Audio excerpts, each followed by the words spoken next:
House sounded like an amazing film. It had all of the hallmarks of everything I love.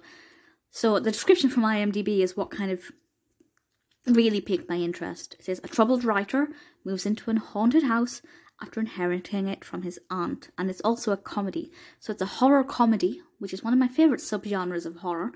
And I'm a writer. I love films about writers. I only discovered this film because I was looking for George Wendt films. And he's in it a decent amount, which is a refreshing change. And I liked him in this. I thought he was great. But the rest of the film, I didn't really get it. I think it would have worked a lot better if this was a horror. And, I mean, a straight horror rather than a comedy. And was perhaps analysing the effects of, I don't know, post-traumatic stress after Vietnam, because our protagonist, Roger, is writing a book about his experiences in Vietnam, and I think it would have been a brilliant thriller, horror, psychological thriller if it took his PTSD and amplified it in that house when he's trying to, you know, exercise all of these stories onto the paper in front of him. That would have been brilliant.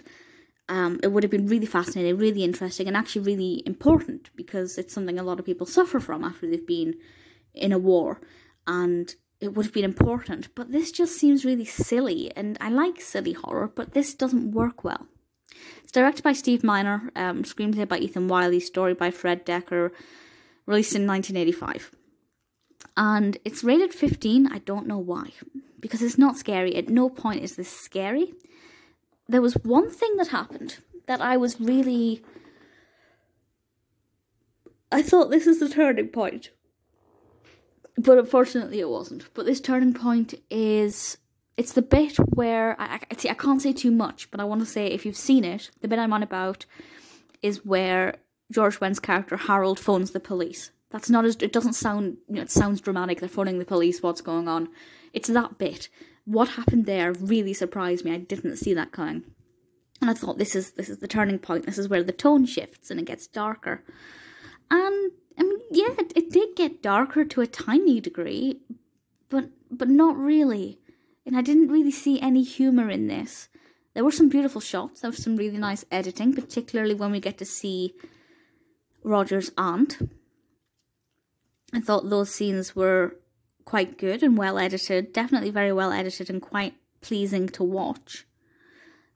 But that's about it. We do have some great costumes and makeup. We have some, I guess, apparitions when Roger's losing his mind, and the visual quality is really great. It looks cheap, but it looks great.